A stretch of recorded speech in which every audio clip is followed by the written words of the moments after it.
ಬಟಾಣಿ ಹಾಗೂ ಆಲೂಗಡ್ಡೆಯಿಂದ ಕೆಲವು ಪದಾರ್ಥಗಳನ್ನ ಬಳಸಿ ಮಾಡಬಹುದಾದಂತಹ ರಗಡಾ ಮಸಾಲಾ ಚಾಟು ಬಾಂಬೆಯಲ್ಲಿ ತುಂಬಾನೇ ಫೇಮಸ್ ಅಂತಾನೆ ಹೇಳ್ಬೋದು. ನಮಸ್ತೆ, welcome back to my channel. ಇವತ್ತಿನ ರೆಸಿಪಿ ಬಾಂಬೆಯ ರಗಡಾ ಮಸಾಲಾ ಚಾಟು.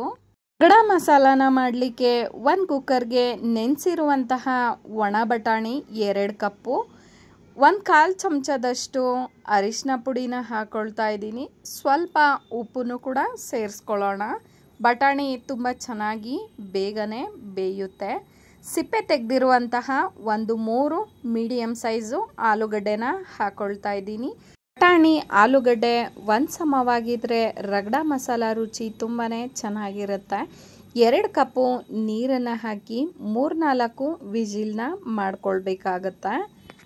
ಅತಿಯಾಗಿ ನೀರನ್ನು ಕೂಡ ಹಾಕೋದು ಬೇಡ.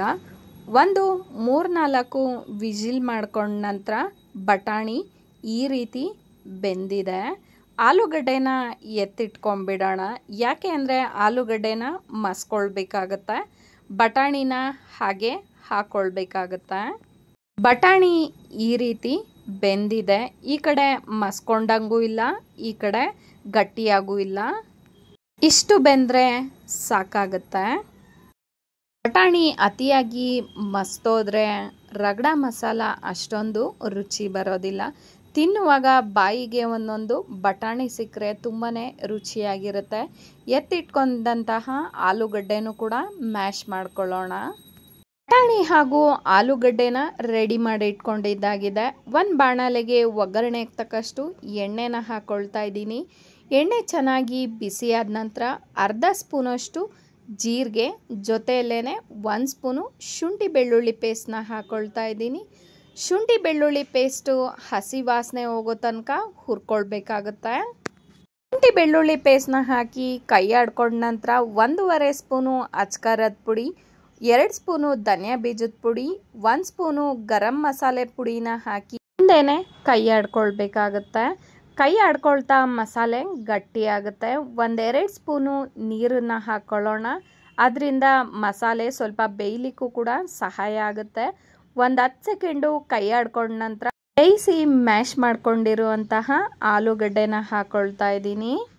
ರಗಡಾ ಮಸಾಲ ಚಾಟ್ಗೆ ಒಗ್ಗರಣೆಗೆ ಈರುಳ್ಳಿನ ಹಾಕೋದಿಲ್ಲ, ಬದಲಿಗೆ ಮೇಲಿಂದ ಈರುಳ್ಳಿ ಹಾಕ್ತಾರೆ. ಜೊತೆಯಲ್ಲೇನೆ ಇದಕ್ಕೆ ಬಟಾಣಿನೂ ಕೂಡ ಹಾಕ್ಕೊಳ್ತಾ ಇದ್ದೀನಿ. ಬಟಾಣಿ ಆಲೂಗಡ್ಡೆನ ಬೇಯಲಿಕ್ಕೆ ಹಾಕುವಾಗ ಅತಿಯಾಗಿ ನೀರನ್ನು ಹಾಕೋದು ಬೇಡ. ನೀರನ್ನು ಅತಿಯಾಗಿ ಹಾಕಿದ್ರೆ ರಗಡಾ ಮಸಾಲ ಚಾಟು ನೀರಾಗೋಗ್ಬಿಡುತ್ತೆ. ರಗಡಾ ಮಸಾಲ ಚಾಟು ಅತಿಯಾಗಿ ಗಟ್ಟಿಯಾಗೂ ಆಗಬಾರ್ದು, ಅತಿಯಾಗಿ ನೀರಾಗೂ ಇರಬಾರ್ದು.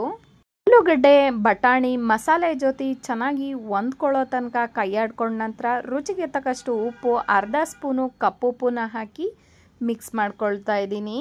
ಕಪ್ಪುಪ್ಪನ್ನ ಹಾಕೋದ್ರಿಂದ ರಗಡಾ ಮಸಾಲ ಚಾಟು ತುಂಬಾ ರುಚಿಯಾಗಿರುತ್ತೆ. ಇಲ್ಲ ಅಂದ್ರೂ ಪರವಾಗಿಲ್ಲ, ಕೊನೆಯಲ್ಲಿ ನಿಂಬೆ ರಸನ ಹಾಕ್ತೀವಲ್ಲ, ರುಚಿ ಸಮವಾಗುತ್ತೆ. ರಗಡಾ ಮಸಾಲ ರೆಡಿಯಾಗಿದೆ. ರಗಡಾ ಮಸಾಲ ಚಾಟನ್ನ ರೆಡಿ ಮಾಡೋದು ಬಾಕಿ ಇದೆ ಅಲ್ವಾ. ಪ್ಲೇಟ್ಗೆ ರಗಡಾ ಮಸಾಲಾನ ಹಾಕೊಂಡ ನಂತರ 1-2-3 ಸ್ಪೂನು ಪುದೀನ ಚಟ್ನಿನ ಹಾಕ್ಕೊಳ್ತಾ ಇದ್ದೀನಿ. 4 ಹಸಿಮೆಣಸಿನ್ಕಾಯಿ, 1 ಇಡಿ ಕೊತ್ತಂಬರಿ ಸೊಪ್ಪು, 1 ಇಡಿ ಪುದೀನ ಸೊಪ್ಪು, ಚಿಟಿಕೆ ಉಪ್ಪನ್ನ ಹಾಕಿ ರುಬ್ಕೊಂಡ್ರೆ ಪುದೀನ ಚಟ್ನಿ ರೆಡಿ. ಪುದೀನ ಚಟ್ನಿನ ಹಾಕಿದ ನಂತರ ಈರುಳ್ಳಿನ ಉದುರಿಸ್ಕೊಂಡಿದ್ದೀನಿ. ನಂತರ ಸಣ್ಣಗೆ ಹೆಚ್ಚಿರುವಂತಹ ಟೊಮೆಟೊ, ಸೌತೆಕಾಯಿ, ಕ್ಯಾರೆಟ್ ತುರಿನೂ ಕೂಡ ಹಾಕ್ಕೊಳ್ತಾ ಇದ್ದೀನಿ. ಅದೇ ಚಾಟ್ಸ್ಗಾಗಲಿ ಈರುಳ್ಳಿ ಸ್ವಲ್ಪ ಜಾಸ್ತಿ ಇದ್ದರೆ ತುಂಬಾ ರುಚಿಯಾಗಿರುತ್ತೆ ಅಲ್ವಾ. ಮೇಲೆ ಸ್ವಲ್ಪ ಸೇವನ್ನು ಕೂಡ ಹಾಕ್ಕೊಳ್ಳೋಣ, ಇನ್ನೂ ರುಚಿಯಾಗಿರುತ್ತೆ ಅಲ್ವಾ. ಸೇವು ಇಷ್ಟ ಆದರೆ ಹಾಕ್ಕೊಳ್ಬೋದು, ಅದ್ರ ಬದಲಿಗೆ ಕಾಂಗ್ರೆಸ್ ಕಡಲೆ ಬೀಜನೂ ಕೂಡ ಹಾಕ್ಕೊಳ್ಬೋದು. ಸ್ವಲ್ಪ ಸಣ್ಣಗೆ ಹೆಚ್ಚಿರುವಂತಹ ಕೊತ್ತಂಬರಿ ಸೊಪ್ಪು, ಜೊತೆಯಲ್ಲೇ ಸ್ವಲ್ಪ ನಿಂಬೆ ರಸನ ಹಾಕ್ಕೊಳ್ಳೋಣ. ನೀವೇನಾದರೂ ಕರಿ ಉಪ್ಪನ್ನ ಹಾಕಿಲ್ಲ ಅಂದರೆ ಸ್ವಲ್ಪ ಜಾಸ್ತಿನೇ ನಿಂಬೆ ರಸನ ಹಾಕ್ಕೊಳ್ಬೋದು. ಬಿಸಿಯಾಗಿ ರುಚಿಯಾಗಿ ರಗಡಾ ಮಸಾಲ ಚಾಟು ರೆಡಿ. ನೀವು ಕೂಡ ಒಮ್ಮೆ ಮಾಡಿ ನೋಡಿ, ಟೇಸ್ಟ್ ಹೇಗಿತ್ತು ಅಂತ ತಿಳಿಸೋದನ್ನ ಮರಿಬೇಡಿ. ಹಾಗೆ ನನ್ನ ರೆಸಿಪೀಸ್ ಇಷ್ಟ ಆಗ್ತಾ ಇದ್ರೆ ದಯವಿಟ್ಟು ಲೈಕ್ ಮಾಡಿ, ಕಾಮೆಂಟ್ ಮಾಡಿ, ಶೇರ್ ಮಾಡಿ. Thank you so much for watching.